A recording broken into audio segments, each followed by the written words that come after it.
ગીર સોમનાથથી આ માછીમાર પરિવારો છે તે તેમની પીડા અને જે યાતના હતી, દર્દ હતું તે લઈને પહોંચ્યા હતા આજ રાજ્યના કેબિનેટ મંત્રી જીતુ વાઘાણીના પાસે, કેમ કે તેમના પરિવારજનો એક લાંબા સમયથી આ પાકિસ્તાનની જેલમાં બંધ છે અને જે કારણે અત્યારે તેમની ઘર ચલાવવામાં પણ તકલીફ પડી રહી છે। જે પ્રકારે આજે તમે એક દૂરથી અહીંયા આવ્યા છો, મંત્રીને મળ્યા, શું વાતચીત થઈ છે? बस कोई वे अमारो लेटर लई लीधो, बाकी कई बातचीत करी नहीं अमारी यारे के बधी ने एटला बधा दूरथी धक्को हेज कराव्यो। तो अत्यारे अमारी पासे हवे के नहीं होय ए छतां अमे बधी पासेली उघरावी बस अथवा बंधवी ने अमी बेनो आव्યું तो अमने कोई आश्वासन मेल्યું नहीं, એટલે दिल्हीमांथी अमने विश्वास उड़ी गयो कि अमने गांधीनगर हवे दिल्ही अमारे केम आवવું, गांधीनगर में अमी छे पण अमने काई विश्वास आ सरकारनो आवतो नथी। મંત્રીને તમે શું રજૂઆત કરી, કેટલી મિનિટ આપી? અમને ખાલી 10 થી 20 મિનિટ જ આપી। અમને તમારો લેટર લઈ લીધો અને અમને પાછા બારા કાઢી નાખ્યા। બસ શું લાગે છે, કોઈ આશા છે ગાંધીનગર સુધી આવ્યા છો તો? ગાંધીનગર લગી અમે આવ્યા છે પણ અમને આછા નથી છે, કેમ કે જો અમને આછા હોત તો એ લોકો અમારા જેટલે બહેનો આવ્યા હતા તેને ઉપર બોલાવત ને કાઉન્ટર ઉપર, તો અમારી અરજી બધી બહેનો સ્વીકારત ને જના દઈને। તો એ લોકોએ એવું ક્યાં કીધું કે 5 જણા જ ઉપર આવો, જ્યારે મત જોઈએ ત્યારે કેમ નથી કહેતા કે 5 બહેનો દેવા આવજો? ત્યારે તો બધીને કેમ બોલાવે છે? ગરીબ માણસો ગમે ત્યાં દાડીએ ગયા હોય તો દાડી પાડીને પણ ઘરે રહેશે ને એ લોકોને મત દેશે તો અત્યારે એ લોકોને અમારે જે અત્યારે પ્રશ્ન ઊભો કર્યો એ લોકોને સાંભળવી પડે ને, અમારી જે અરજ હોય એને સાંભળવી પડે કે હું છે અત્યારે એમ।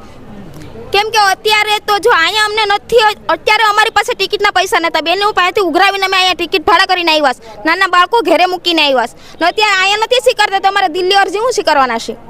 એટલે આ લોકોએ જે ગાંધીનગરમાં જે બધું બનાવ્યું છે એટલે મોટા મોટા માણસો આટલું જ બનાવ્યું છે, આ ગરીબ માણસોનું કોઈ જોવાનું જ નથી એમ।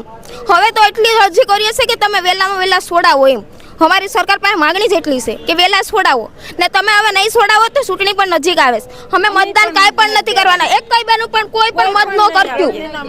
तमारे गामनी अंदर पेटी आवे तो पेटी खाली ज आवी जोय, बाकी मतदान तो आज नहीं के काल नहीं, बाकी माछीमारोने छोड़ावे तो ज तमे मत करजो, बाकी नो करता तमने कोई पण कही तो मारू नाम आपी देजो કે લેરકાવાળી બને સોખી ના પાડી, કેમ કે અમારા નાના નાના બાળકો છે અત્યારે ઘરની અંદર, અમારે પૂરું કરવા વાળું કોઈ નથી।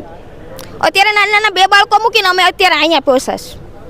શું કીધું મંત્રીએ? જીતુ વાઘાણી સર, મારું નામ છે મજેઠિયા કાળુભાઈ, હું ઉના તાલુકાના દાંડી ગામના સરપંચ પ્રતિનિધિ તરીકે છું, પૂર્વ સરપંચ હું રહી ચૂકેલો છું 5 વર્ષ માટે। અમે અમારા વિસ્તારની માછીમાર બહેનો અત્યારે જે આવ્યું છે અમારી સાથે જોડાયું છે, અમે રજૂઆત કરવા માટે જીતુભાઈ વાઘાણીને ગયા હતા, એણે એવું કીધું, લેટર લીધો અને કીધું છે કે અમે આગળ વાત કરીશું એ કે પછી અમે દિવ્યેશભાઈને પણ પરસોત્તમ સોલંકીના દીકરા દિવ્યેશભાઈને મળ્યા છે, તેઓએ સારો એવો અમને રિસ્પોન્ડ આપ્યો છે। તેઓએ બધા લોકોને જમવા માટે પણ આમંત્રિત કર્યા છે કે અમારા કોળીના ભાઈઓ બહેનો છે અહીંથી જમ્યા વિના ન જાય। પણ સરકારશ્રીને અમારી એટલી વિનંતી છે કે પાકિસ્તાનની જેલમાં અત્યારે સાહેબ અમે જે આવ્યા છે ને અહીંયા રજૂઆત કરવા માટે આવ્યા છે, અમે કાંઈ સરકારની સામે વિરોધ કરવા નથી આવ્યા, અમે અમારી રજૂઆત લઈને આવ્યા છે કે સરકાર અમને સારી રીતના સાંભળે અને સારી રીતના અમને જવાબ મળે।